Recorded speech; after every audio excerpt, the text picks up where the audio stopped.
BJP की जीत से उत्साहित हैं पार्टी के नेता। प्रदेश अध्यक्ष नंद कुमार चौहान ने शिवराज सरकार के काम को बताया जीत की वजह।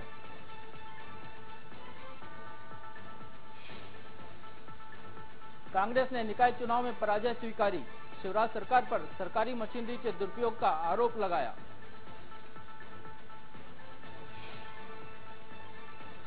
छत्तीसगढ़ बीजेपी पदाधिकारियों की अहम बैठक कल। सदस्यता अभियान की होगी समीक्षा। पंचायत चुनाव के नतीजों पर भी होगा मंथन।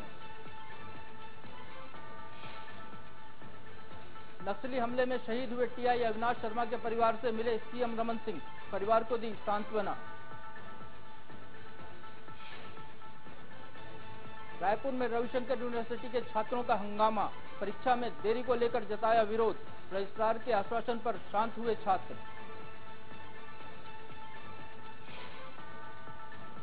फिल्म अभिनेत्री हिमानी शिवपुरी पर धोखाधड़ी का आरोप। निर्माता से पैसा लिया लेकिन काम नहीं किया। इंदौर की अदालत में शिकायत। और राजिम कुंभ में श्रद्धालुओं की उमड़ी भीड़। महानदी के संगम पर हजारों भक्तों ने लगाई आस्था की डुबकी।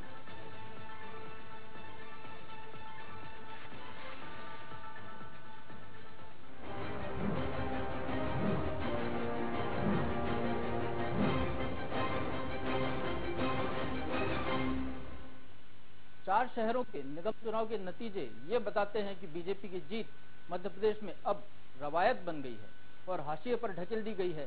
कांग्रेस के पास हर हाल में उपजी हताशा से उबरने का कोई उपाय नहीं है। एक और बड़ी बात जो बीजेपी के पक्ष में जाती है वो ये कि पार्टी की नजर किसी भी चुनाव के नतीजे में बीजेपी और कांग्रेस के बीच वोटों के अंतर पर रहती है और जैसे ही ये फासला कम होता है बीजेपी उसे ठीक करने में जुट जाती है। यही वजह है कि कांग्रेस के पास वापसी का कोई मौका नहीं होता, या कहें बीजेपी कांग्रेस को उलटफेर करने की थोड़ी सी जगह भी नहीं देती। तो इस जीत से अब क्या बदलेंगे मध्य प्रदेश के दोनों दलों के समीकरण। आज करेंगे इसकी पड़ताल और जानेंगे क्या होगी दोनों दलों की रणनीति।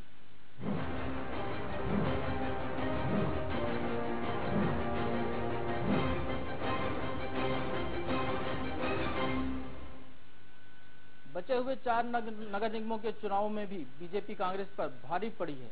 उसने भोपाल, इंदौर, जबलपुर और छिंदवाड़ा नगर निगम के चुनाव में कांग्रेस को पटकनी दे दी। इसके साथ ही अब प्रदेश के सभी नगर निगम पर बीजेपी के महापौर काबिज हो गए। बीजेपी के पास एक और मौका जश्न मनाने का है। तारीखों का ऐलान होते ही बीजेपी के बड़े नेता निकाय चुनाव में क्लीन स्वीप के दावे करने लगे थे। उनके दावों में इतना शोर था कि उनकी पोल खोलने में लगी कांग्रेस की आवाज सुनाई ही नहीं दी। यही वजह रही कि प्रदेश की सभी 14 नगर निगम पर बीजेपी काबिज हो गई। कमलनाथ के पुरसर वाली छिंदवाड़ा से कांग्रेस को खाता खुलने की उम्मीद थी, लेकिन वहां भी निराशा ही हाथ लगी। कांग्रेस के एक एक नेता अपना प्रभाव खो चुके हैं। उनके शब्दों में अर्थ नहीं बचे, उनके बातों में कोई दम नहीं है। हार से हताश कांग्रेसी भी मानते हैं कि इन चुनावों में मुख्यमंत्री ने खुद रुचि ली और खूब मेहनत की और बीजेपी को मिली ये जीत इसी का नतीजा है। मुख्यमंत्री स्वयं चारों जगह पर पर्सनल इंटरेस्ट लेते रहे, इसलिए उनको ये जीत हासिल। तो क्या इससे ये माना जाए कि कांग्रेस के नेताओं ने उम्मीदवारों को जिताने के लिए कोई रुचि नहीं दिखाई या मेहनत नहीं की? खैर, इस जीत से बीजेपी उत्साहित है और उसके नेता दावा कर रहे हैं कि उन्होंने जो भी वादे किए हैं वो पूरे होंगे। त्रिस्तरीय प्लान बनता है, एक तो तत्काल के लिए होता है, एक मध्यकालीन होता है और एक दीर्घकालीन होता है। तो तीनों प्रकार के प्लान होते हैं। जैसे अब मेट्रो की हमने घोषणा की, तो मेट्रो हम जानते हैं कि मेट्रो को कंप्लीट होने में कम से कम 6 से 8 साल लगते हैं, पर अब मेट्रो की शुरुआत तो हो ही जाएगी। इसलिए जो घोषणा पत्र में हमने जो बातें की है उसको आने वाले 5 साल में, 10 साल में जितनी समय सीमा लगेगी हम पूरा करेंगे। चुनाव विश्लेषण करने वाले अब इस बहस में पड़े हैं कि बीजेपी की ये बम्पर जीत उसके विकास के कामों की वजह से है या कांग्रेस का कलह इसका कारण है या फिर दोनों। लेकिन इस जीत से कांग्रेस ही नहीं बीजेपी में भी राजनीतिक हलचल जरूर मचेगी। Bureau report, news express. तो साफ है कि बीजेपी पर अपने चुनावी वादों को पूरा करने का दबाव होगा। ये पहला मौका है जब केंद्र में, राज्य में और शहर में बीजेपी की सरकार है। ऐसे में बीजेपी के पास कोई बहाना भी नहीं बचता। तो क्या होंगे चुनावी वादे पूरे और क्या करेगी अब कांग्रेस, पूछ रही है जनता। नतीजों से बीजेपी की राजनीति की क्या नई दिशा तय होगी? कांग्रेस की दशा और दिशा पर नतीजे क्या असर डालेंगे? चुनावी वादों को किस तरह पूरा करेगी बीजेपी? वापसी करने के लिए क्या रहेगी कांग्रेस की रणनीति?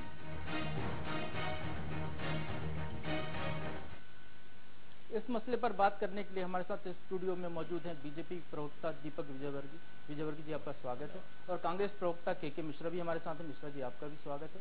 विशेष टिप्पणी के लिए स्टूडियो में हमारे साथ हैं राजनीतिक विश्लेषक गिरजाशंकर जी। गिरजाशंकर जी, आपका भी बहुत बहुत स्वागत है। सबसे पहले गिरजाशंकर जी, मैं आपसे जानना चाहूंगा, कुछ दिसंबर में नगर निगम और नगर पालिका के चुनाव हुए थे, कांग्रेस हार गई।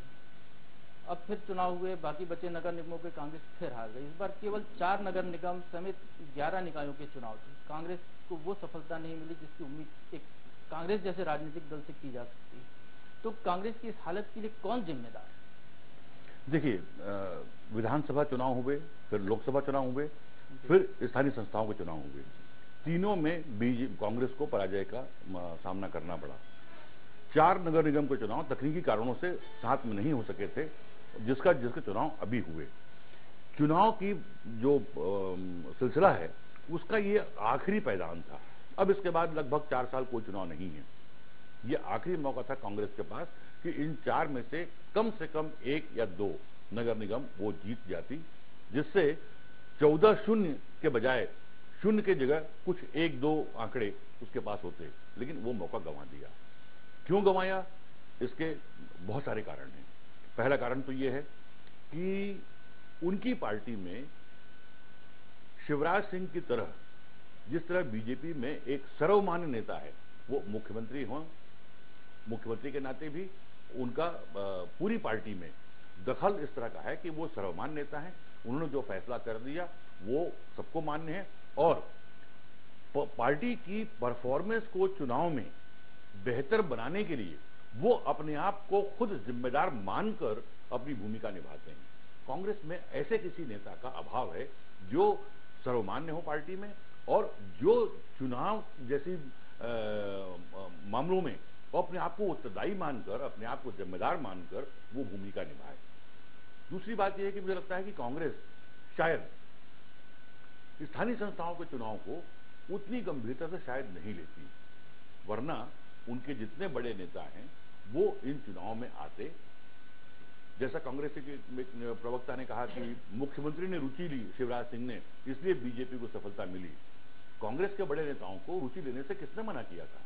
छिंदवाड़ा में चुनाव हो रहा है, पहली बार नगर निगम बना है। कमलनाथ जी कम से कम अपने गृह जिले के, अपने लोकसभा क्षेत्र के नगर निगम में रुचि ले सकते थे। तो शायद कांग्रेस जो है वो स्थानीय संस्थाओं के चुनाव को, कमलनाथ जी ने शायद केवल छिंदवाड़ा में रुचि ली है, इस वजह से जबलपुर भी हार गई कांग्रेस, कुछ ऐसा कारण सामने आया। हो भी सकता है, लेकिन मेरा कहना है कि स्थानीय संस्थाओं के चुनाव को जिस गंभीरता से बीजेपी ने लिया, शायद उतनी गंभीरता से कांग्रेस ने नहीं लिया। और पूरे के पूरे चुनाव के परिदृश्य में कांग्रेस की उपस्थिति बराबर रही। ये मैं नहीं कह रहा हूं कांग्रेस का पूरा सफाया हो गया, ठीक है, 14 में से कोई भी नगर निगम वो जीत नहीं पाई, लेकिन जो नगर परिषद है, नगर पंचायत है और नगर पालिकाएं हैं, लगभग 1/3 जगहों पर कांग्रेस को सफलता मिली है। ये और बात है कि कांग्रेस अपनी उस जीत को सेलिब्रेट नहीं कर पा रही है।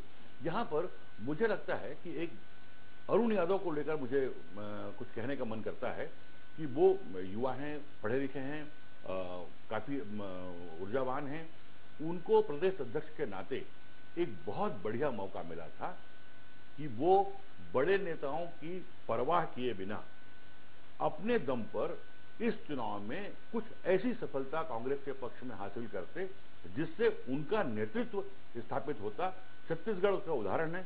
आप देखेंगे कि भूपेश बघेल जो बीजेपी में कांग्रेस के अध्यक्ष हैं, जब कांग्रेस के एक दिग्गज नेता अजीत जोगी ने चुनाव प्रचार करने से सार्वजनिक रूप से मना कर दिया, उन्होंने उसकी कोई परवाह नहीं की और अपने दम पर वो चुनाव में एक बेहतर सफलता वो हासिल किए, जिससे कि वो अपना नेतृत्व साबित कर सके।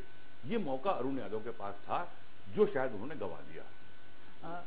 मिश्रा जी, आपसे जानना चाहेंगे, जो कुछ कारण गिरिजाशंकर जी ने बताए, एक अरुण यादव जी पर भी सवाल उठे हैं और कांग्रेस के प्रवक्ता आज पूरे दिन सरकारी तंत्र पर आरोप लगाते रहे, शिवराज सिंह चौहान पर आरोप लगाते रहे। कोई मशीनों की बात करता रहा कि ईवीएम खराब थी, 10,000 ईवीएम गड़बड़ लगाई गई चुनाव में, सरकारी मशीनरी का दुरुपयोग हुआ है। तो इन दो में से एक कारण यदि आपको चुनना होता, आप किस कारण को चुनना पसंद करेंगे, कांग्रेस की कमजोरी या ईवीएम की खराबी? देखिए प्रभु जी, जहां तक गिरिजाशंकर जी ने अनेकों बिंदु समीक्षात्मक तौर पर उठाए हैं, उनमें कई बिंदुओं पर मैं इत्तेफाक रखता हूं। और चूंकि गिरिजाशंकर जी एक बड़े हस्ताक्षर है पत्रकारिता जगत के, तो उनकी बातें बेबाक होती हैं और प्रेरक भी होती हैं। तो उनकी राजनीतिक समझ भी निश्चित तौर पर राजनीतिक दलों के लिए। जहां तक सरकारी मशीनरी का आरोप है, मैं कुछ हद तक उससे सहमत हूं, मगर मैं उन श्रृंखलाओं में सम्मिलित होना नहीं चाहता हूं कि सांप मरने के बाद हम लाठियां पीटते रहें। मैं निश्चित तौर पर हमारी संगठनात्मक कमजोरियों को भी इसमें एक बड़ा कारक मानता हूं और उस बात का भी पक्षधर हूं कि और सेहत सुधारने के लिए ऊपर से नीचे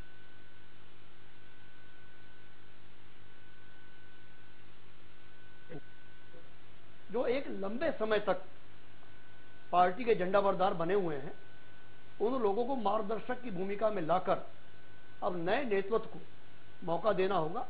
क्योंकि परिवर्तन प्रकृति का नियम है और अब प्रदेश की जनता परिवर्तन देखना चाहती है।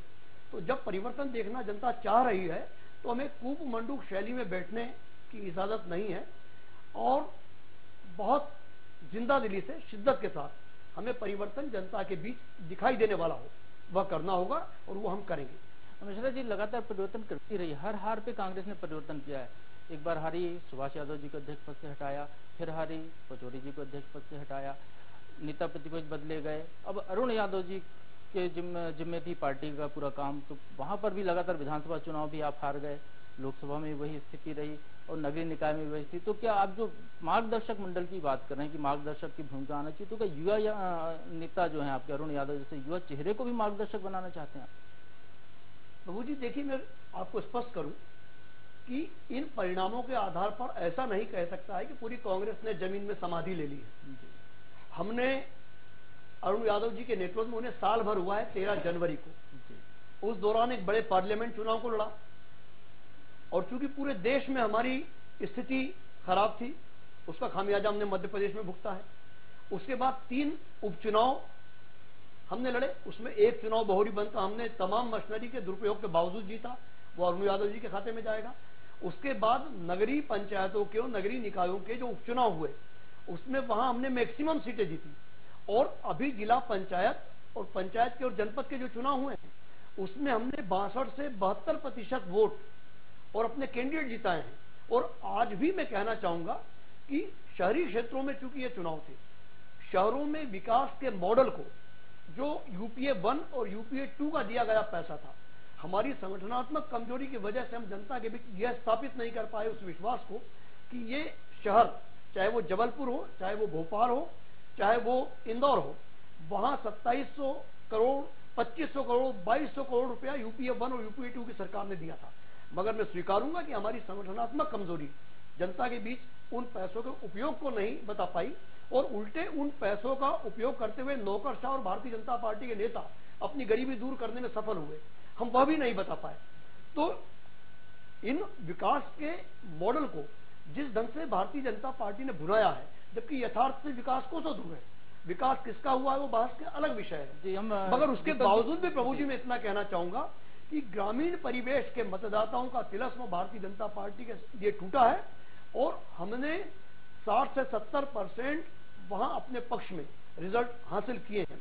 और आने वाले दिनों में हम अपने संगठन में आमूलचूल परिवर्तन करते हुए अरुण यादव जी के ही नेतृत्व में, इसमें जोर देकर कह रहा हूं, उनके ही नेतृत्व में मिशन 2018 तक भारतीय जनता पार्टी के लिए एक चुनौती के रूप में और मुसीबत के रूप में साबित होंगे। चलिए ऐसा होता है तो प्रदेश के लिए बेहतर होगा, एक सशक्त विपक्ष दोनों पार्टियां यदि हैं तो बहुत अच्छी बात है। दीपक जी, मिश्रा जी ने अभी कहा कि यूपीए 2 के दौरान जो केंद्र से पैसा मिला उसके दम पे जो शहरों में विकास हुआ उसको भिनाकर आपकी पार्टी इन चुनाव में जीत हासिल की। देखिए, मैं समझता हूं कि कांग्रेस पार्टी के तमाम नेता जनता के जो आदेश हैं, जनता का जो फैसला है, उसको आज तक भी स्वीकार नहीं कर पा रहे हैं। किसी यूपीए का पैसा नहीं है, किसी सोनिया गांधी का पैसा नहीं है, किसी राहुल गांधी का पैसा नहीं है। इस देश में चाहे केंद्र सरकार के पास हो चाहे राज्य सरकार के पास हो, जनता के टैक्सेस का पैसा होता है और उस टैक्स के जरिए ही तमाम सरकारें विकास का काम करती हैं। मध्य प्रदेश में अगर तीसरी बार लगातार भारतीय जनता पार्टी की सरकार बनी है तो इसका वजह यह है, इसका कारण यह है कि हमारे पास एक ट्रांसपेरेंट नेतृत्व है, एक ट्रांसपेरेंट नीतियों का सिस्टम है और हमारी नीयत जनता भली भांति समझती है। नेता, नियत और नीतियों का ये कॉम्बिनेशन है, उससे हमें लगातार विजय हासिल हो रही है। अगर ये यूपीए सरकार के बजट की बातें करते हैं तो मैं समझता हूं इस देश की जनता समझती है कि मध्य प्रदेश के शहरों का अगर विकास हुआ है, मध्य प्रदेश में अगर जनहितकारी नीतियां बनी हैं तो उत्तर प्रदेश में क्यों नहीं बन पाई, बिहार में क्यों नहीं बन पाई, कर्नाटक या आंध्र प्रदेश में क्यों नहीं बनी। जाहिर है यूपीए सरकार ने बजट उनको भी दिया होगा। तो मैं समझता हूं ये बिल्कुल बेमानी बात है और जब से संविधान बना है और टैक्सेस का किस तरह बंटवारा की व्यवस्था बनी है। देना चाहते हैं शिवराज सिंह चौहान को या बीजेपी कार्यकर्ताओं को? तौर पर मध्य प्रदेश में भारतीय जनता पार्टी की जीत का श्रेय हमारे नेतृत्व को है, मतलब शिवराज सिंह चौहान को है, हमारी पार्टी को है, मतलब भारतीय जनता पार्टी के हर पोलिंग बूथ पर बैठे हुए कार्यकर्ताओं को है। और पिछले 11 साल में जनता को हमने डिलीवर किया है और उसके बदले में जो विश्वास अर्जित कर दिया है उसको है। प्रभु जी, मैं थोड़ा निवेदन करना चाहूंगा डॉक्टर साहब से कि शिवराज सिंह जी का सुबह से शाम तक हनुमान चालीसा के रूप में जाप करना भारतीय जनता पार्टी के नेताओं की मजबूरी है। यदि वास्तव में विकास के मॉडल का श्रेय जा रहा है तो मैं आदरणीय बाबूलाल गौर साहब को देना चाहूंगा। और बाबूलाल गौर साहब मध्य प्रदेश के वो जिंदा दिल नेता हैं कि जिन्होंने यूपीए 1 और यूपीए 2 से पैसा लाने के बाद दिल्ली की सरकारी प्रेस कॉन्फ्रेंस में भी कहा और यहां भी मीडिया से चर्चा के दौरान कई बार कहा कि मध्य प्रदेश का विकास इसलिए हो रहा है कि केंद्र से मैं भरपूर पैसा लेकर आ रहा हूं। तो यदि नगरीय प्रशासन मंत्री के रूप में आदरणीय बाबूलाल गौर जी पैसा नहीं लाते तो मैं नहीं मानता हूं। और जहां तक जवाहरलाल नेहरू शहरी नवीनीकरण योजना का था उसको स्वीकार करवाने में भी उज्जैन, भोपाल, जबलपुर और इंदौर के लिए बाबूलाल गौर साहब की और हमारे केंद्रीय नेताओं की बहुत बड़ी भूमिका थी। मिश्रा जी, आपने ये तो स्वीकार किया कि गौर साहब को जाता है, शिवराज सिंह जी को नहीं। शिवराज सरकार ने तो शिवराज सिंह जी ने तो उनकी फ्रेंचाइजी को केस किया है। देखिए प्रभु जी, आदरणीय मिश्रा जी बहुत उदार स्वभाव के प्रवृत्ति के व्यक्ति हैं। सर, आपकी पार्टी के नेता की तारीफ कर रहे हैं। पार्टी के नेताओं के अच्छे व्यक्तित्व का आज एक चैनल पर खुद बाबूलाल गौर साहब ने केंद्र को धन्यवाद दिया कि मैं केंद्र से खूब पैसा लेकर आया हूं यूपीए सरकार से। उनके भी नैतिक साहस को मैं सैल्यूट करता हूं कि कम से कम राजनीति में साफ गोई तो होना चाहिए। मैं मिश्रा जी के साहस को सैल्यूट करता हूं कि भारतीय जनता पार्टी के नेताओं में अच्छे गुण है तो उसको सार्वजनिक मंच पर प्रशंसा कर रहे हैं। लेकिन मैं समझता हूं कि किसी भी व्यवस्था को चलाने के लिए जो शीर्ष नेतृत्व होता है वो जिम्मेदार होता है। और यूं जैसा मैंने स्वीकार किया है कि मध्य प्रदेश के जितने भी पोलिंग बूथ हैं, हर पोलिंग बूथ पर जो 21 सदस्यों की हमारी टीम बनी हुई है, उस टीम ने जो काम किया है वही लगातार विजय दिलवाती है। लेकिन किसी भी टीम को प्रोत्साहित करने में सबसे महत्वपूर्ण भूमिका होती है लीडर की। और मैं समझता हूं पिछले 15 दिन से आप खुद भी इस चैनल पे भी और तमाम दूसरे चैनल पे कांग्रेस के प्रवक्ताओं को और सभाओं में, भाषणों में सुन रहे होंगे। कांग्रेस के नेताओं की दिक्कत खाली एक थी कि शिवराज जी नगर निगम के चुनाव में इतने गहरे क्यों चुनाव प्रचार कर रहे हैं। इसके पहले भी जब पहले चरण के चुनाव हुए तो इनकी दिक्कत ये थी कि शिवराज जी लगातार नगर पंचायतों में क्यों प्रचार कर रहे हैं, हमारे नेता तो नहीं करते। मैं समझता हूं कांग्रेस पार्टी को सबक लेने की जरूरत है कि ज्योतिरादित्य सिंधिया, कमलनाथ जी या दूसरे नेता हैं वो मैदान में आए, हर पोलिंग बूथ पर जाएं, तभी कांग्रेस पार्टी का कुछ बेहतरी हो सकती है। वरना मध्य प्रदेश की जनता ने तो 14-0 से मध्य प्रदेश को कांग्रेस से मुक्त करने का संकल्प ले लिया है। मिश्रा जी, आपने दीपक जी ने लीडर की बात की, आपने भी ये कहा कि अरुण यादव के नेतृत्व में 2018 के चुनाव में जाएंगे। मैं आपको बता दूं कि जब नगरीय निकाय के पहले चरण के नतीजे आए थे तो आपके लीडर अरुण यादव ने कहा था कि हमारा संघर्ष जारी रहेगा। और जब आज तीसरे चरण के नतीजे आए हैं तो आज जो उनका बयान आया है वो उनकी हताशा को उजागर कर रहा है। वो कह रहे हैं कि हम इसको स्वीकार करते हैं, जो भी परिणाम आए हैं, प्रेरणा, शपथ, ऐसे शब्दों का प्रयोग करते हुए कांग्रेस की जो 130 साल की परंपरा है उसके अनुसार चलते हुए हम अपने आप को बदलेंगे।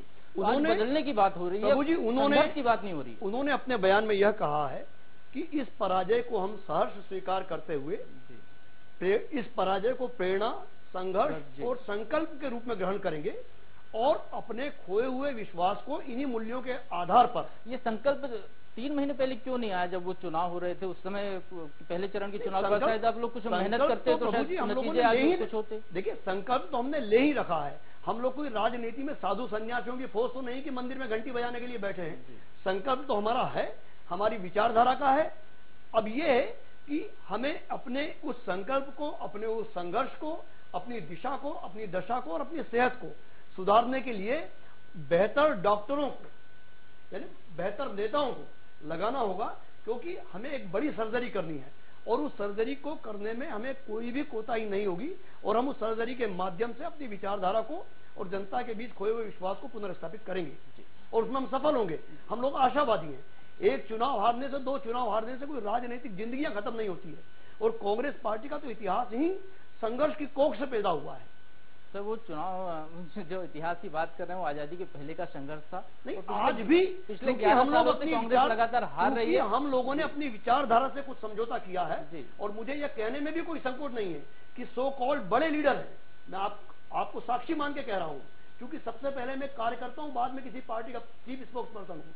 हमें उन चेहरों को भी हमारी पार्टी में बेनकाब करना होगा जो भारतीय जनता पार्टी के इशारों पर कांग्रेस को खोखला कर रहे हैं। हमें वो कारणों को भी देखना होगा कि पहले और दूसरे चरण के मतदान के पहले 2 दिन पहले किन नेताओं ने कांग्रेस के खिलाफ सार्वजनिक बयान दिया है। वो लोग आज पार्टी के क्यों असेट्स बने हुए हैं, उन पर हम सीरियस एक्शन लेंगे और नहीं लिया तो मैं उन लोगों के खिलाफ बगावत करूंगा कि जिन्होंने कांग्रेस को बदनाम करने के लिए, कांग्रेस को मारने के लिए शिवराज सिंह चौहान जी की, नंद कुमार चौहान जी की भाषा बोलकर हमें कमजोर किया है। क्योंकि एक कार्यकर्ता के नाते मुझे भी वही पीड़ा है जो संघर्ष करने वाले नौजवानों की सड़कों पर होती है। विजय शंकर जी, मिश्रा जी को आपने सुना, मिश्रा जी की पीड़ा और उनकी बेबाकी। मिश्रा जी की बेबाकी का सम्मान होना चाहिए, हम सम्मान करते हैं इस बेबाकी का, लेकिन जैसे डॉक्टर ये चाह रहे हैं और कांग्रेस की आज हालत है, तो कांग्रेस में सुधार करने वाले ऐसे डॉक्टर हैं क्या पार्टी में? देखिए, के मिश्रा जैसे डॉक्टर और बगावती नेता जो व्यापम पास आउट नहीं होंगे, व्यापम पास आउट नहीं होंगे। नहीं, यदि जो के मिश्रा जैसे बेबाकी और जो बगावती तेवर के नेता कांग्रेस में, मैं समझता हूं वो अकेले हैं और ऐसे नेता कांग्रेस में शायद दूसरा कोई मिलेगा नहीं। उनकी पीड़ा या उनकी जो चिंता है वो बहुत स्वागत योग्य है, लेकिन उनकी आवाज कितने आगे तक जाएगी मैं बहुत आश्वस्त नहीं हूं। पहली बात तो यह है कि जो उन्होंने कहा कि यूपीए का पैसा आया और हम उसको बता नहीं पाए, और तो क्या किसी संस्था को या किसी सरकार को यदि केंद्र सरकार का पैसा आता है तो क्या उसका श्रेय एक दूसरी पॉलिटिकल पार्टी को दूसरी पॉलिटिकल पार्टी देगी? ये कभी हुआ नहीं है, तो ये बात सोचना ही गलत है। होना यह चाहिए था कि 5 साल या 10 साल से जिन नगर निगमों पर बीजेपी काबिज है उनकी नाकामियों को आप सामने लाते, वो मुद्दा नहीं बनाया आपने। कोई नाकामी सामने ला नहीं पाए, बीजेपी को कहीं पर भी जवाबदेह आप नहीं बना पाए, नंबर 1। नंबर 2, आपने कहा मार्गदर्शक मंडल बनाएंगे। मार्गदर्शक मंडल तब बनता है जब कोई दूसरा नेता, एक ऑल्टरनेटिव नेता पैदा होकर अपनी जो काबिलियत है उसको साबित करता है। जो मार्गदर्शक मंडल की बात कर रहे हैं वो हाल ही में जो बीजेपी में जो प्रयोग हुआ, वो प्रयोग कब हुआ? आडवाणी जी या बाकी लोगों को मार्गदर्शक मंडल में कब भेजा गया? जब मोदी जी ने अपनी काबिलियत साबित की। मैं वही कह रहा हूं कि अरुण यादव इस चुनाव में यदि अपनी काबिलियत या अपनी सफलता हासिल कर लेते वो, तो ये बहुत बेहतरीन मौका था कि उनका भी नेतृत्व स्वीकार होता, वो भी अपने आप को साबित कर पाते और तब मार्गदर्शक मंडल बनाने का रास्ता प्रशस्त होता। जहां तक कांग्रेस की हार का जितना बढ़िया विश्लेषण के मिश्रा जी ने किया, कोई और नहीं करेगा, ये उनकी स्वीकारोक्ति भी है और विश्लेषण भी है। एक बात यहां उठी, शिवराज सिंह जी का नाम लेना चुनावी परिदृश्य में बीजेपी के लिए हो सकता है मजबूरी हो, क्योंकि उनके वो नेता हैं और कांग्रेस को इसी बात पर आपत्ति है। दरअसल कांग्रेस को शिवराज सिंह जी के नाम से आपत्ति लेने के बजाय उनसे मुकाबला करने की तैयारी करनी चाहिए। सिर्फ आपत्ति लेने से, उनके नाम को नकारने से का परिणाम है कि लगातार 3 विधानसभा और लोकसभा के चुनाव और आखिर में ये नगर पालिका नगर निगम के चुनाव ये हारते गए। किसी एक बड़ी शख्सियत को जो अपनी काबिलियत चुनाव में साबित लगातार करता रहा हो, उसको नकारने से आप आगे नहीं बढ़ सकते उसकी उस काबिलियत को स्वीकार करना पड़ेगा और उससे मुकाबला करने के लिए अपने आप को तैयार करना होगा। सिर्फ उनके नाम को नकार देने से आप कहीं पर भी अपनी कोई जमीन आप तैयार नहीं कर सकते। मिश्रा जी, बात चल रही थी, आपने कहा अरुण यादव जी के बयान पर, अरुण यादव जी ने कहा पुराने इतिहास से प्रेरणा लेनी चाहिए। तो कांग्रेस को जब आज बदलना है, रिवाइव करना है, अपने आप को वापस लाना है, तो शिवराज सिंह चौहान से प्रेरणा लेकर कुछ बेहतर करने के बारे में क्यों नहीं सोचा जा सकता कि वो यदि सामने जो मुकाबले में यदि प्रत्याशी है उसको देखें, वो जो रणनीति अपना रहा है उससे आगे एक कदम आगे चले। हम कांग्रेस में ऐसा क्यों नहीं होता, हम पीछे क्यों चलते हैं? निश्चित तौर पर जिस बिंदु की ओर आप इंगित कर रहे हैं जी, वह हमारे लिए चुनौतीपूर्ण तो है ही जी, और मैं यही कहना चाहूंगा कि किसी भी सरकार से लड़ने के लिए नेताओं में, कार्यकर्ताओं में तो बहुत है, नेताओं में मनोबल चाहिए। और जब जब कांग्रेस पर संकट आता है तो कांग्रेस कार्यकर्ताओं की पार्टी बन जाती है और नेता लोग पलायन कर देते हैं। मैं बिल्कुल ताकत के साथ कह रहा हूं। तो हमें उस किंवदंती को इस परिणामों के बाद तोड़ना होगा कि अब इस चुनाव के दौरान अरुण यादव जी का यही मंशा है कि जिन प्रत्याशियों ने या जिन कार्यकर्ताओं ने इस विपरीत दौर में, जब देश लेवल पर हम लोग स्पष्ट बहुमत लाने के बाद 44 पर आकर अटक गए हैं, उस विपरीत दौर में संसाधनों के अभाव में यदि भारतीय जनता पार्टी से गलियों में चुनौती ली है या संघर्ष किया है, तो हमारी पूंजी इस संकटपूर्ण दौर में जो है ये वही कार्यकर्ता हैं और आगे भी यही रहना चाहिए, क्योंकि जिन्होंने इस संघर्ष में हमारे साथ आहुति में हिस्सा लिया। मिश्रा जी, मैं रोकना चाहूंगा, एक दर्शक जुड़ गए हमारे साथ सागर से, समीर। समीर, अपनी बात रखिए। जी समीर जी, पटनायक जी नमस्कार। जी जी नमस्कार, अपनी बात रखिए, क्या कहना चाहते हैं आप? मैं सभी वक्ताओं से, ये महानुभाव बैठे हुए हैं जी, क्या सवाल क्या करना चाहते हैं आप? सवाल हम सबसे ये कह रहे हैं, इनकी चारों जगह। जी, आपकी आवाज नहीं आ रही है। ये चारों जगह सारी चीजें इनको वो मिल गई है, मतलब जीत मिल गई है। हाँ, और मतलब ये जो हमें बोलने दीजिए। बोलिए बोलिए। लगता है संपर्क कट गया समीर से हमारा। वक्त हो गया है एक छोटे से ब्रेक का। ब्रेक के बाद निकाय चुनाव और इसके नतीजों पर हमारी चर्चा जारी रहेगी।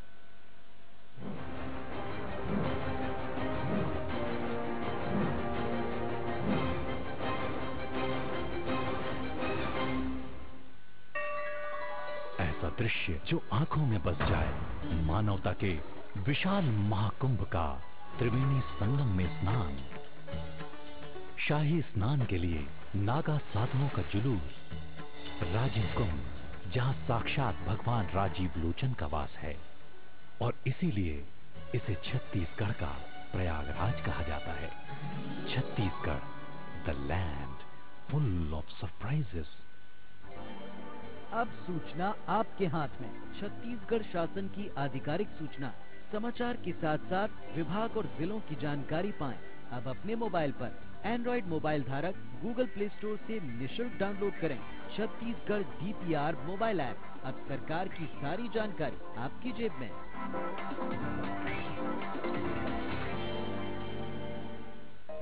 राय pink city phase 2 835 square feet का 1 BHK मात्र 12,99,000 रुपए में, और वो भी 51,000 से 3 लाख तक के कैश डिस्काउंट पर।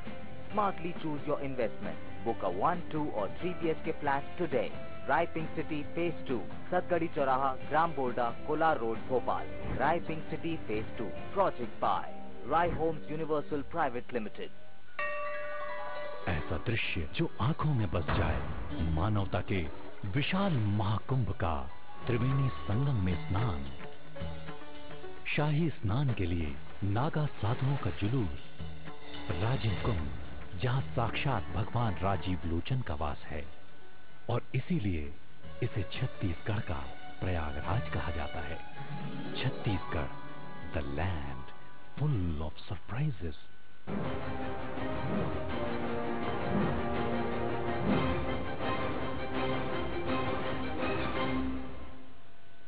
ब्रेक के बाद आपका स्वागत है। बात हो रही है क्या है 14-0 से मिली जीत के मायने। बीजेपी के वादों और क्या हो सकती है कांग्रेस की अगली रणनीति। हमारी चर्चा इस पर जारी रहेगी। इसके पहले एक दर्शक हमारे साथ जुड़े हैं भोपाल से, रिंकी अपना सवाल कीजिए। सर मैं ये पूछना चाहती हूँ जी कि मतलब जब वोटिंग पूरी नहीं हुई थी तो वहाँ पे कुछ सील वगैरह टूट चुकी थी, ऐसा कुछ बताया था न्यूज में। जी तो जो है कि ईमानदारी से जीते गए क्या आलोक शर्मा फर्जी तरीके से जीते गए? जी तो मैं सोच रही हूँ वो फर्जी तरीके से जीतने, ईमानदारी से नहीं जीते। चलिए ठीक है, हम इसका जवाब दिलवाते हैं आपको। एक और दर्शक सागर से जुड़ गए हमारे साथ, हेमंत अपना सवाल कीजिए। हाँ भाई साहब, मेरा तो कांग्रेस के प्रवक्ता से सवाल है जी। हाँ, कि ये भाजपा के लिए सांप्रदायिकता चिल्लाते रहते हैं जी, और पूरे प्रदेश में ये साफ हो गए हैं। तो सांप्रदायिक कौन है? पूरी प्रदेश इनके साथ है, बीजेपी के साथ। तो क्या प्रदेश की जनता सांप्रदायिक हो गई क्या? चलिए हम जवाब दिलवाते हैं। पहला सवाल का जवाब गिरिजा शंकर जी आपसे लेना चाहूंगा मैं। उनने कहा कि जो जीत हुई है वोट ईवीएम एक दर्शक के नाते उनकी जो शंका है कि इस तरह खबरें आती रहती हैं कई बार कि जो वोटिंग मशीन है उसमें कुछ गड़बड़ी है या कहीं कुछ धांधली हो रही है। इलेक्शन कमीशन ने लगातार कोशिश करते हुए जो चुनाव में आमतौर पर धांधलियां हुआ करती थी उसमें काफी हद तक रोक लगा दी गई है। तो अब ये मानना कि कोई जीतने वाला प्रत्याशी चाहे वो किसी दल का हो वो कोई उसकी जीत फर्जी है, ऐसा मानने का बहुत तार्किक कारण नहीं है। दूसरा सवाल एक और दर्शक हेमंत का सवाल था। मिश्रा जी, हेमंत का सवाल जो है कि क्या पूरे प्रदेश की जनता सांप्रदायिक हो गई है? जी, मैं अपने वचन पर इस पराजय से वापस होने वाला नहीं हूं और मैं फिर कहना चाहूंगा आपको हेमंत जी कि भारतीय जनता पार्टी सांप्रदायिक है, तानाशाह है और एकाधिकार के रूप में, छत्रप के रूप में पहचानी जाती है। चुनाव हार गए हैं इसका अर्थ यह नहीं है कि हम अपनी विचारधारा से समझौता कर लें, और सांप्रदायिक होने के कारण हैं और वो इतिहास में दर्ज हैं। शायद आप कहेंगे तो मैं इतिहास के पन्नों को भी आपको बताने के लिए कोई विस्तृत चर्चा के दौरान उपस्थित हो सकता हूं। मुझे लगता है दीपक जी इसका जवाब देना चाहते हैं। दीपक जी। देखिए, मैं समझता हूं कि कांग्रेस की जो जिद है जो कि सच को स्वीकार नहीं करना चाहती, इसी वजह से कांग्रेस की ये हालत हुई है। और अब जनता ने साफ कर दिया है कि सच क्या है और गलत क्या है। सांप्रदायिकता की नहीं, चुनाव के नतीजे सांप्रदायिक के आधार पर तय होते हैं क्या? वोटर उसी आधार पर वोट डालने जाता है फिर तो नहीं। देखिए, मध्य प्रदेश में जो पिछले 11 वर्षों में वातावरण बना है, 2003 के विधानसभा चुनाव के पहले भारतीय जनता पार्टी ने साफ शब्दों में कहा था कि हम सुशासन और विकास के एजेंडे को आगे बढ़ाना चाहते हैं और केवल उसी को चुनाव का मुद्दा बनाएंगे। और मैं समझता हूं उसके बाद मध्य प्रदेश में 3 विधानसभा चुनाव हुए, 3 लोकसभा चुनाव हुए और 3 नगरीय निकाय के चुनाव हुए हैं। इन 9 चुनावों में भारतीय जनता पार्टी ने सुशासन और विकास को मुद्दा बनाया है।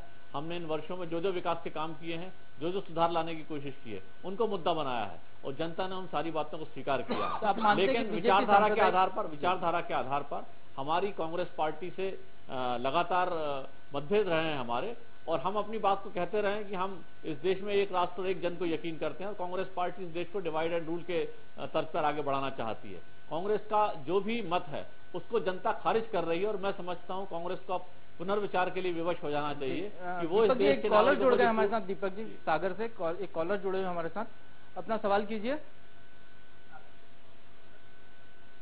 हाँ जी। हेलो। हाँ जी, अपना सवाल कीजिए। सर, मैं विजयवर्गीय से कहना चाहता हूँ भैया, आप कम से कम अब तो झूठ बोलना बंद कर दें। सारे परिवार जगदीश यादव कम से कम 20,000 वोट से जीते हैं। हमारे वार्डों में 15,000 वोट है, जहाँ 20,000 वोट डली है। एक जगह 3500 वोट है, वहाँ 3800 वोट डाली है। सबसे ज्यादा भ्रष्ट प्रशासन चला रहे हैं आप लोग, कम से कम शर्म करिए। चलिए एक और कॉलर जुड़ गए हमारे साथ दमोह से, प्रदीप अपना सवाल रखिए। तो बन जाएंगे। देख रहे हैं कि पहले विधानसभा चुनाव, फिर लोकसभा चुनाव और अभी स्थानीय निकाय चुनाव में लोगों ने भारतीय जनता पार्टी को बहुमत दिया है। उससे नहीं लगता कि इसकी जिम्मेदारी बढ़ रही है। और मोदी जी अगर यह कहे कि मैं भाग्य भरोसे हूँ, मेरा भाग्य अच्छा है और अमेरिका भारत में आकर भारत की जमीन इस्तेमाल कर हमारे पुराने साथी रूस को धमकाता है, जिम्मेदारी हम दिला रहे, जवाब दिला रहे हैं। जी दीपक जी, निश्चित तौर पर 9 चुनाव हमने जीते और हमारी जवाबदेही बड़ी है। जैसे किसी बच्चे को अगर पहले 80% नंबर मिले, फिर 90% मिले और जब 100% नंबर मिल जाते हैं, हमारी जवाबदेही बहुत ज्यादा बढ़ गई। और जो भी हमने जनता से वादे किए अपने मैनिफेस्टो के जरिए 2018 तक उन सारे वादों को हमको पूरा भी करना है, तो जवाबदेही निश्चित तौर पर बड़ी है। जहां तक मोदी जी के बयान की बात कर रहे हैं तो मैं ये कहना चाहूंगा कि पहले कांग्रेस के नेताओं ने ये कहा कि मोदी जी तो किस्मत के सहारे शासन कर रहे हैं, उनके आते से पेट्रोल सस्ता हो गया, डीजल सस्ता हो गया। तो उसका जवाब उन्होंने दिया था कि अगर किस्मत से भी अच्छा हुआ है तो उसमें हमारी नीयत का भी सवाल शामिल है, और निश्चित तौर पर सौभाग्य का साथ सबको जाना चाहिए। जी भाई, कुछ तो भाग्य का योगदान होगा, जो इतनी बड़ी मेजोरिटी से जीत मिल रही है आपके प्रत्याशियों को। इंदौर में देखिए 2.5 लाख करीब का अंतर आ गया, भोपाल में 80-85 हजार का अंतर आ गया। जिसकी नीयत साफ होती है, नियति भी उसके साथ होती है। अगर हमारा सौभाग्य साथ है तो चूंकि हम जनता की सेवा के प्रति प्रतिबद्ध हैं, इसलिए हमारे साथ हैं। और मैं आदरणीय मिश्रा जी से कहना चाहूंगा, जो समस्याएं वो खुद स्वीकार कर रहे हैं, 1985 में राजीव गांधी जी ने, स्वर्गीय राजीव गांधी जी ने खुद इसको स्वीकार किया था कि कांग्रेस किन लोगों की पार्टी बन गई है, कार्यकर्ता कांग्रेस से दूर हो रहे हैं, या कांग्रेस के कार्यकर्ताओं का उन पे कोई नियंत्रण नहीं रह गया नीतियों को बनाने में और चलाने में, और जिन लोगों का कब्जा कांग्रेस पे हो गया, जुड़ गए हमारे साथ में पहुंचा दिया। दीपक जी कॉलेज जुड़ गए खिलचीपुर से रामचंद्र जी अपना सवाल रखिए। सर मेरा कहने का ये सवाल है कि सर जैसे मोदी जी को अपन ने सबने वोट करा सर, पर अभी 8 महीने हो गया, अभी कुछ योजना तो उन्होंने कुछ लागू ही नहीं करी। अभी जो ये पेट्रोल डीजल का जो भाव कम हो, ये तो विदेशी काम हो रहा है सारा, ये अपना तो अभी कोई रणनीति नहीं बनाई इन्होंने। चलिए, इंदौर से आशीष है हमारे साथ। आशीष अपना सवाल रखिए। मैं ये सवाल करना चाह रहा हूँ कि कांग्रेस ने अब तक, हेलो जी हाँ बोलिए। हाँ, कांग्रेस ने अब तक सिर्फ सांप्रदायिकता की राजनीति के लिए आरक्षण करना, ये करना, क्या जनरल कास्ट को क्या 90% लाना जरूरी है? इनने शुरू से जब से देश आजाद हुआ है, इन्होंने सिर्फ सांप्रदायिक राजनीति खेली, दूसरों को आगे बढ़ाया, और जो योग्य आदमी थे, योग्य थे, वो आज पीछे है हमारी। तो कांग्रेस ये कैसे कह सकती है कि हमने देश का विकास किया? चलिए गिरिजा शंकर जी, देखिए जनता के जो उन्होंने किया है, इन दोनों सवाल का जो आज का विषय है और जिस मुद्दे पर हम बात कर रहे हैं उसका कोई ताल्लुक नहीं है। ये ठीक है, उनकी अपनी चिंता जायज है। जनता की एक राय तो आ रही है कि वो भाग्य की जो बात हो रही है पेट्रोल डीजल, इसका मतलब ये है कि देखिए, मुझे लगता है कि भले ही पॉलिटिकल पार्टीज अपनी विचारधारा से वो हट गए हों या विचारधारा का उनमें हाश हो गया हो, लेकिन जो आम दर्शक है वो राजनीतिक दलों से विचारधारा के स्तर पर बात करता है, सोचता है। जहां तक भाग्य की बात है तो मुझे नहीं लगता कि ठीक है, वो किस संदर्भ में मोदी जी ने कहा और किस संदर्भ में किसी और ने कहा, ये अलग मुद्दा है, लेकिन भाग्य जैसा कुछ होता नहीं है राजनीति में, खासकर चुनावी राजनीति में। जो कुछ आप रणनीति बनाते हैं, जो कुछ आप व्यवस्थाएं करते हैं, और जो आपकी लोगों से कनेक्ट करने की जो शैली होती है, वही चुनावी राजनीति में आपको सफलता दिलाती है। जब दिग्विजय सिंह जी ने मुख्यमंत्री रहते हुए ये कहा था कि चुनाव मैनेजमेंट से जीते जाते हैं, तो उसका एक अलग अर्थ लिया गया, उनकी बड़ी आलोचना हुई। दरअसल उनके कहने का आशय वही था जिस आशय के साथ बीजेपी लगातार चुनाव जीत रही है। आप देखेंगे कि जो चुनाव हुए स्थानीय संस्थाओं के, स्थानीय मुद्दे कहां पर थे, किस दल के पास थे स्थानीय मुद्दे, कि जिन मुद्दों के आधार पर ये चुनाव लड़ा गया हो। क्या बीजेपी ने अपने 5 साल या 10 साल के स्थानीय संस्थाओं के उपलब्धियों के आधार पर वोट मांगे थे? क्या राज्य सरकार और केंद्र सरकार की उपलब्धि, या केंद्र और राज्य में बीजेपी की सरकार है इसलिए स्थानीय संस्थाओं में भी राज्य बीजेपी की सरकार हो, ये कोई तर्क नहीं है। कांग्रेस ने भी कोई स्थानीय मुद्दों को लेकर जो लोकल जो जरूरतें हैं, लोकल अपेक्षाएं हैं, उनको लेकर, और जो 5-10 साल की जो बीजेपी की सरकारें नगर पालिका नगर निगमों में रही हैं, उनकी असफलताओं को लेकर कोई बात की नहीं की। पूरा का पूरा मुद्दा ये रहा कि कांग्रेस केवल एक औपचारिक तौर पर बिना किसी रणनीति के, रणनीति उनकी रही होगी लेकिन वो रणनीति कहीं दिखी नहीं कि किसी रणनीति चुनाव लड़ रहे हैं। और बीजेपी को भी ये मालूम था कि मुद्दों के आधार पर बड़ी सफलता नहीं मिल सकती, इसलिए उनका बड़ा मुद्दा यह था कि यदि आप यहां पर स्थानीय संस्थाओं में बीजेपी को चुनाव जिताएंगे तो केंद्र और राज्य से बहुत सहयोग मिलेगा, खासकर धनराशि का, जो मेरे लिहाज से बहुत ही असंवैधानिक। आपने बहुत अच्छी बात की गिरिजा शंकर जी। हम मानते हैं दिग्विजय सिंह आए थे चुनाव प्रचार में, तो इंदौर में की गलियों में ओबामा की बात कर रहे थे, बीजेपी वोट मांगने निकलती है तो शिवराज सिंह चौहान की बात कर रही थी, नरेंद्र मोदी की बात कर रही थी। ये चुनाव कैसा रहा, एक नजर हम आपको दिखाते हैं इस निकाय चुनाव की महत्वपूर्ण घटनाओं पर। मध्य प्रदेश की सभी 14 नगर निगम में बीजेपी ने जीत दर्ज की है। इसके साथ ही सभी निगमों में परिषद भी बीजेपी की ही बन रही है। ऐसा पहली बार है कि केंद्र, प्रदेश और नगर सरकार बीजेपी की है। सीएम शिवराज सिंह और पार्टी प्रदेश अध्यक्ष नंद कुमार चौहान ने इस चुनाव में पूरी ताकत झोंक दी थी। इसके साथ ही मंत्री और स्टार प्रचारकों ने भी इस चुनाव में वोट मांगे थे। शहरों में एक बार फिर बीजेपी की मजबूत पकड़ बन गई है, लेकिन कांग्रेस में चुनाव ऐलान के साथ ही शुरू हो गया था टिकट के लिए घमासान। पार्टी कार्यकर्ताओं ने प्रदेश अध्यक्ष अरुण यादव पर लगाए थे टिकट बेचने के आरोप। इस चुनाव में कमलनाथ सिर्फ छिंदवाड़ा तक सीमित रहे। दिग्विजय सिंह प्रचार के लिए आए, लेकिन कार्यकर्ताओं ने ही तवज्जो नहीं दी। इसके बाद दिग्विजय सिंह ने छिंदवाड़ा में प्रचार नहीं किया। निकाय चुनाव के दौरान ही कांग्रेस के कई बड़े नेताओं ने पदों से इस्तीफा देने की घोषणा की थी। जबलपुर में अरुण यादव की गाड़ी पर अंडे फेंके गए थे। इंदौर में कार्यकर्ताओं ने अरुण यादव की सभा में हंगामा किया था। दीपक जी, हम आपसे जानना चाहेंगे कि बीजेपी ने बड़े बड़े वादे किए इस चुनाव में, घोषणा पत्र जारी किया, और अभी हमने शुरू में आपको दिखाया था कैलाश विजयवर्गीय जी कह रहे थे कि कुछ घोषणाएं, कुछ वादे हैं जो 5 साल में पूरे कर लेंगे, कुछ 10 साल में करेंगे, कुछ लॉन्ग टर्म होंगे। चुनाव नतीजे आने के पहले ये शब्द बीजेपी ने नहीं कहा था। उन्होंने कहा कि हमारा घोषणा पत्र है, हम 5 साल में इसको पूरे कर देंगे, और बड़े लोक लुभावन नारे के साथ ये घोषणा पत्र लाया गया। भोपाल को तो पता नहीं क्या क्या शहर बनाने की बात की गई, smart city, dream city, green city, जितने टाइप की सिटियां आप बना सकते थे, हर शब्द का प्रयोग इस घोषणा पत्र में किया गया। हम इसका जवाब लेंगे आपसे, लेकिन उसके पहले भोपाल से एक दर्शक हमारे साथ जुड़ गए हैं। सुनील की बात सुनते हैं। सुनील, अपना सवाल कीजिए।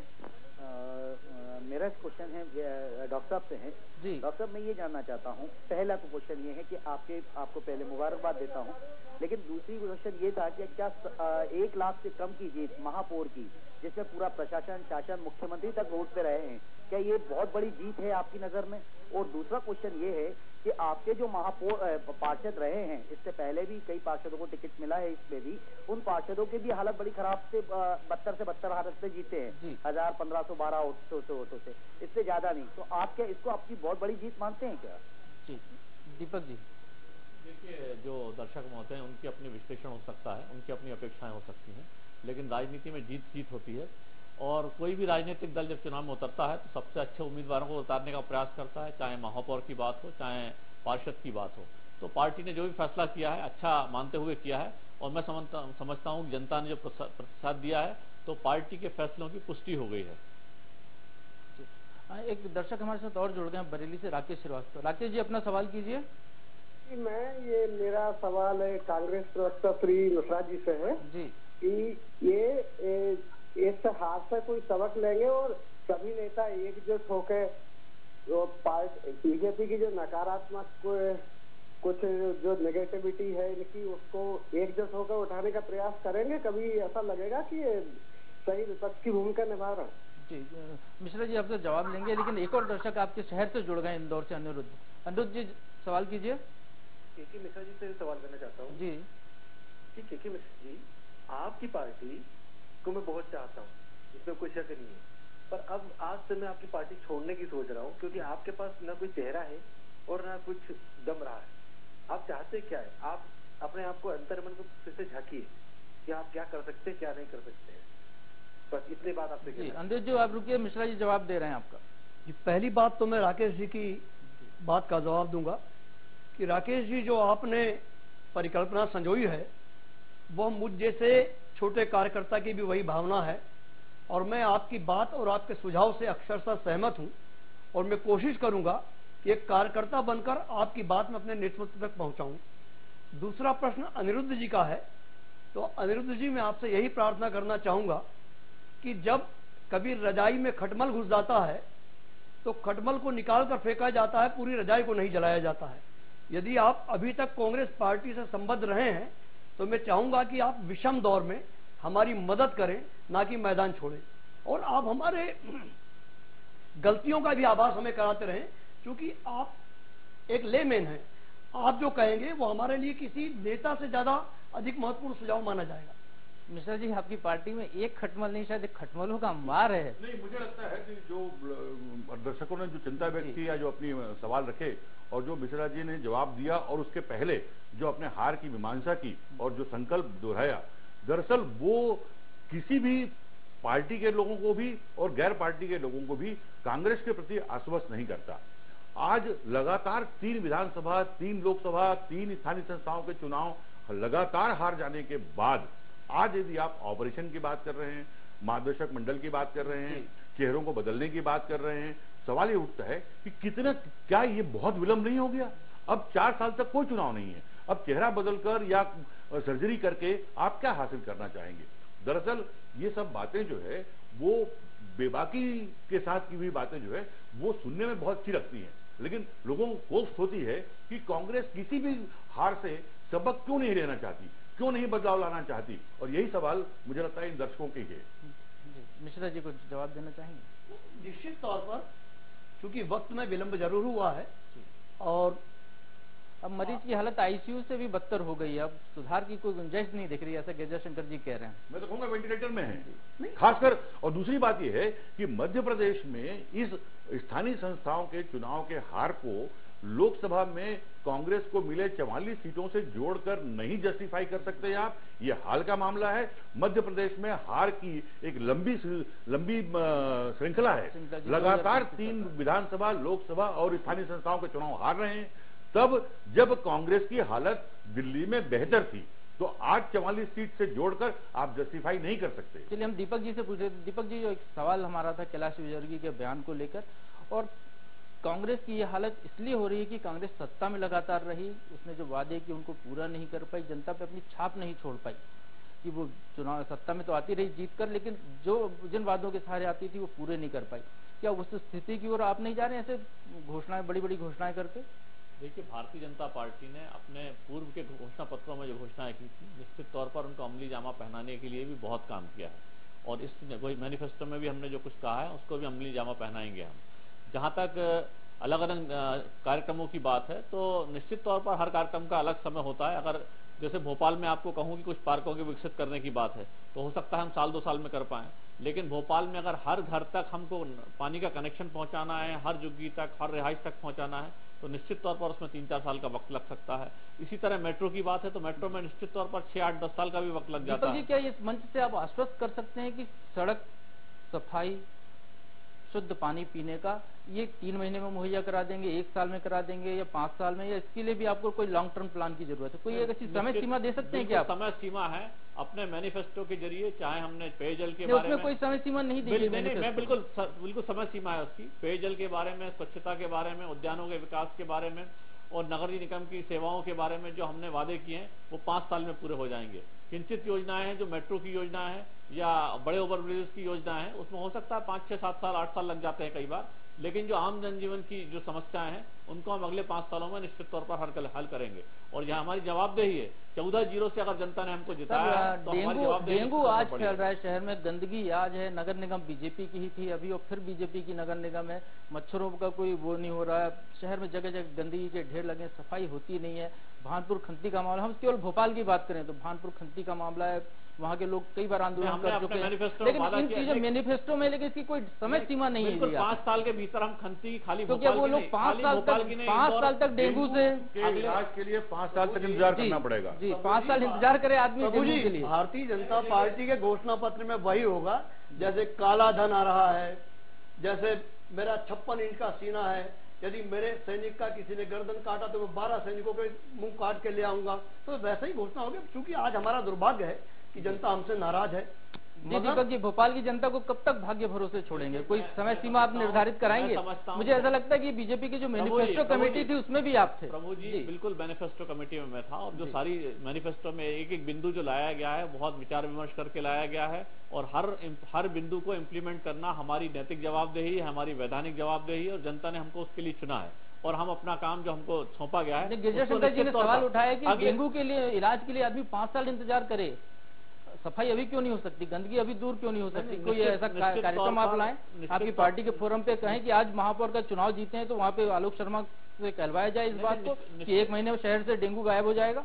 सफाई हो जाएगी पूरी, कहीं कोई गंदगी नहीं रहेगी, भोपाल को सूरत बना देंगे, ऐसी कोई वादा आप करें?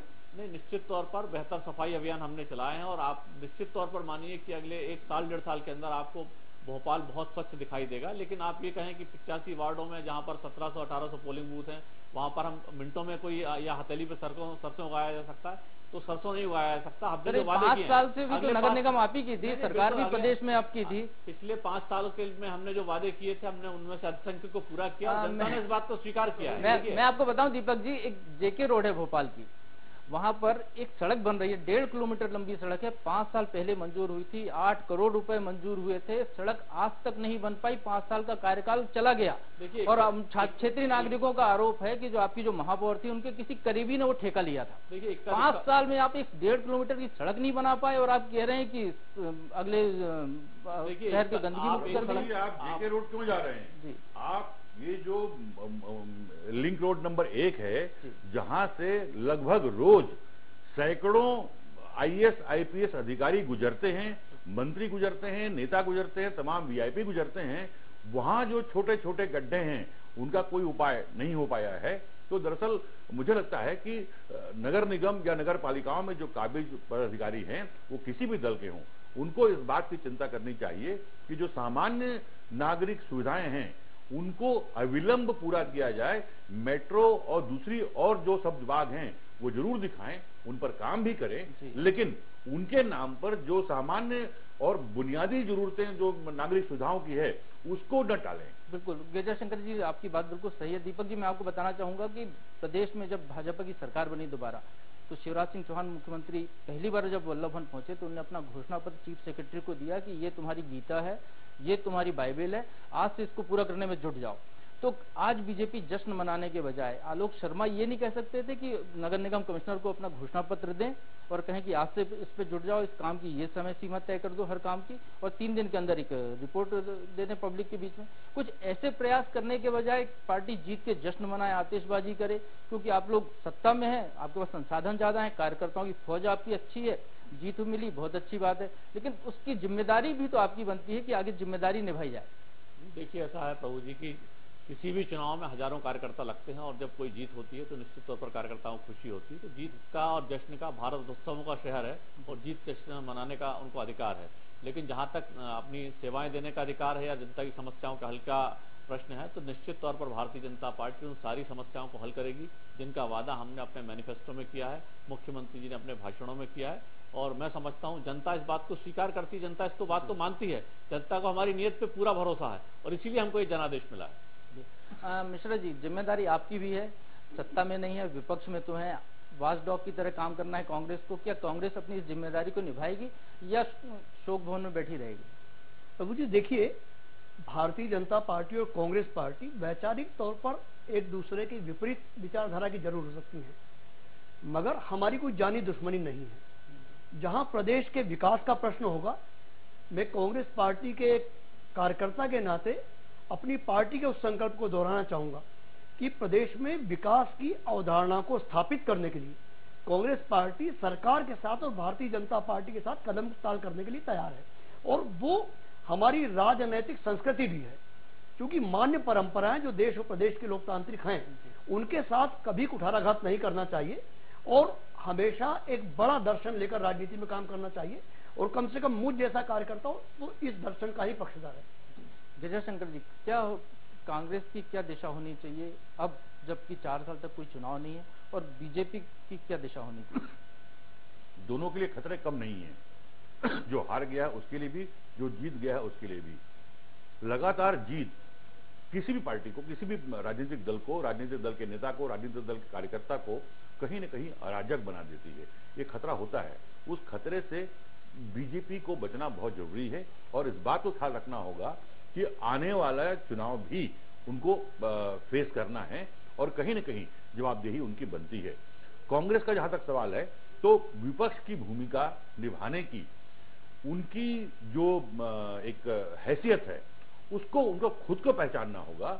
वो मैं उस बात में यकीन नहीं रखता जो बहुत लोग मानते हैं कि कांग्रेस लगातार 3 बार चुनाव हारने के कारण सफाया हो गया है। कांग्रेस अभी भी बेहतर स्थिति में है। नगर पालिका, नगर निगम चुनाव में भी जो भी हम देखा हमने कि निचले स्तर के चुनाव में लगभग 40% सीटें उन्होंने जीती है। ये और बात है कि उनको अपने हताशा से खुद को बाहर निकलना होगा, उनको अपने अंदर एक आत्मविश्वास पैदा करना होगा, क्योंकि विपक्ष के नाते भी विपक्ष की भूमिका भी वो बेहतर ढंग से निभा सकते हैं और किसी भी लोकतंत्र में, किसी भी प्रदेश के या देश के विकास में एक सत्ता और विपक्ष दोनों का मजबूत होना जरूरी है। दोनों के बीच तालमेल भी हो और दोनों के बीच जमकर मुकाबला भी हो प्रदेश की जनता के हित में, और वो मुकाबला यदि बेहतर ढंग से होगा तो उसका फायदा लोगों को मिलेगा। बिल्कुल सही कहा गजेंद्र शंकर जी, आपका बहुत बहुत धन्यवाद। आपने बहुत अच्छी बातें अच्छे ढंग से दोनों पार्टियों के लिए नई राह बताई है। मिश्रा जी, आपका भी धन्यवाद। आपने बेबाकी से कांग्रेस की कमजोरियां स्वीकार की। आपने कहा कि कांग्रेस को नई राह दिखाने की जरूरत है और हम उम्मीद करते हैं कि कांग्रेस, जैसा कि आपने कहा, कांग्रेस जनता के हित में कम से कम निकायों में तो अपने आप को मजबूत खड़ा दिखाएगी, जनता के हित में काम करेगी। दीपक जी, चुनौतियां आपके सामने कम नहीं है, घोषणा पत्र पर अमल कीजिए, हमारी तो सलाह आपको यही है। दोस्तों, चाह गई चिंता मिटी, मन हुआ बेपरवाह, जिनको कुछ नहीं चाहिए वे शाहन के शाह। आज कांग्रेस की हालत कुछ ऐसी ही है। फिलहाल 4 साल तक कोई चुनाव सामने नहीं है, तो जीतने या हारने का सवाल नहीं है, लेकिन इन 4 साल में ही उसे अपने चुक गए नेतृत्व को परे रखकर कुछ ऐसा करना होगा कि अगली चुनावी परीक्षा में वो मेरिट में भले ही ना आए, लेकिन पास तो हो ही जाए। जहां तक जीत के जहाज पर सवार बीजेपी की बात है, तो उसके सामने भी जनता से किए गए वादों पर खरा उतर कर दिखाने की चुनौती है। जनता मांगे जवाब में आज बस इतना ही। मैं प्रभु पटेरिया आपसे विदा लेता हूं। फिर मिलेंगे जनता से जुड़े किसी नए मुद्दे और नए सवालों के साथ। तब तक के लिए नमस्कार।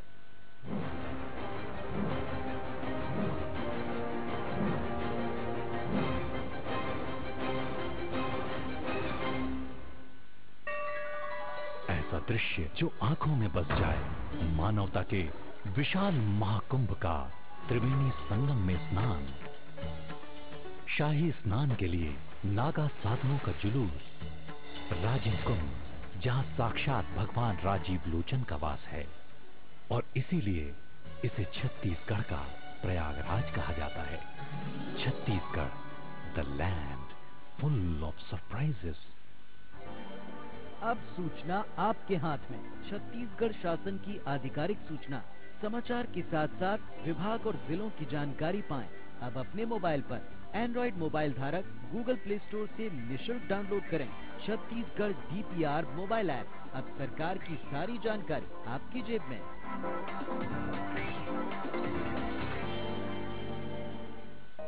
राय pink city phase 2 835 square feet का 1 BHK मात्र 12,99,000 रुपए में, और वो भी 51,000 से 3 लाख तक के कैश डिस्काउंट पर।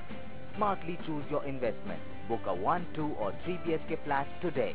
राय पिंक सिटी फेज 2, सतगढ़ी चौराहा, ग्राम Borda, Kolar road, Bhopal. Rai pink city phase 2, project by Rai homes universal private limited. ऐसा दृश्य जो आंखों में बस जाए, मानवता के विशाल महाकुंभ का त्रिवेणी संगम में स्नान। शाही स्नान के लिए नागा साधुओं का जुलूस। राजीव कुंभ, जहां साक्षात भगवान राजीव लोचन का वास है, और इसीलिए इसे छत्तीसगढ़ का प्रयागराज कहा जाता है। Chhattisgarh, the land full of surprises. अब सूचना आपके हाथ में। छत्तीसगढ़ शासन की आधिकारिक सूचना, समाचार के साथ साथ विभाग और जिलों की जानकारी पाएं। अब अपने मोबाइल पर एंड्रॉइड मोबाइल धारक गूगल प्ले स्टोर से निशुल्क डाउनलोड करें छत्तीसगढ़ DPR मोबाइल ऐप। अब सरकार की सारी जानकारी आपकी जेब में।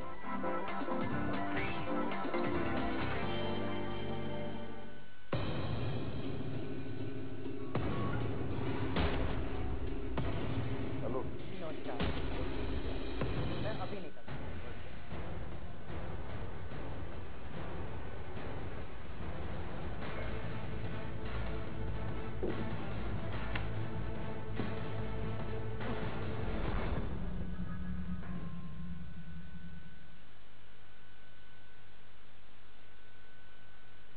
यार आपको पता है, दिन दहाड़े लड़की को अगवा कर लिया। मालूम है। अरे बाबूजी, पता है आपको 20 लोग मर गए बस पलटने से। पता है। फिर 2 मंत्री घूस से तो पकड़ा गया। पता है भाई। आपको न्यूज़ पता है? कहाँ देखा? आपने नहीं देखा, न्यूज़ में देख रहे।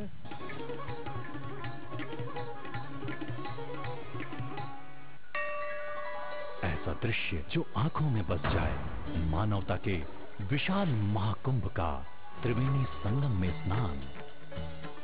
शाही स्नान के लिए नागा साधुओं का जुलूस। राजीव कुंभ, जहां साक्षात भगवान राजीव